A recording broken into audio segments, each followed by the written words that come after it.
আজি আমি এটা নিউজ চেনেলৰ যোগেদি আমি শুনিবলৈ পাইছিলোঁ আমাৰ ঢেকীয়াজুলি সমষ্টিৰ বিধায়ক তথা মন্ত্ৰী অশোক সিংহালৰ কিছু মন্তব্য। তেওঁ এটা সভাত গৈ হিন্দু লোক আছিলে, তাত গৈ তেওঁ এনে কিছু নিকৃষ্ট মন্তব্য কৰিছে।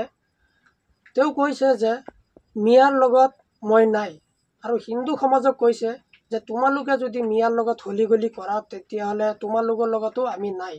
গতিকে এজন বিধায়ক তথা মন্ত্ৰীৰ মুখত এনে নিকৃষ্ট মন্তব্য আমি কেতিয়াও ভবা নাছিলোঁ যে এনে মন্তব্য কৰিব। তেওঁ এজন বিধায়ক বা মন্ত্ৰী, আমি তেওঁক জিকাইছিলোঁ, আমি ভোট দিছিলোঁ, আমাৰ সমষ্টিৰ বিধায়ক। এনে নিকৃষ্ট মন্তব্য তেওঁৰ কৰিব নালাগিছিল।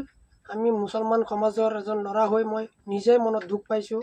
গতিকে মই কৃষক মুক্তি সংগ্ৰাম সমিতি শোণিতপুৰ জিলা সমিতিৰ তৰফৰ পৰা মই তেখেতক আহ্বান জনাইছোঁ যে দ্বিতীয়বাৰ যাতে এনে মন্তব্যৰ পৰা বিৰত থাকে, এনে মন্তব্য যাতে আৰু তেওঁ কেতিয়াও নকৰে। কাৰণ আমি ঢেকীয়াজুলি সমষ্টিৰ ৰাইজ, আমি হিন্দু মুছলমান সকলোৱে আমি মিলাপ্ৰীতিত আছোঁ। তেখেতে বিভাজন আনিব চেষ্টা কৰিছে, গতিকে তেখেতক আমি আহ্বান জনাইছোঁ তেখেতে এনেধৰণৰ বিভাজনৰ সৃষ্টি যাতে নকৰে, বিভাজনৰ পৰা তেখেত বিৰত থাকক। এজন বিধায়কৰ মুখত এনে কথা আমি শুবা পোৱা নাই, এনে শুবা নাপায়, গতিকে কৰিব নালাগিছিল। মৰ্যাদা উন্নয়নৰ কথা কৈ তেওঁলোক চৰকাৰ গঠন কৰিছে, আৰু চৰকাৰ গঠন কৰাৰ পিছত এনে নিকৃষ্ট মন্তব্য জাতি ধৰ্ম লৈ অশোক সিংহালৰ মুখত এনে কথা শুবা নাপায়।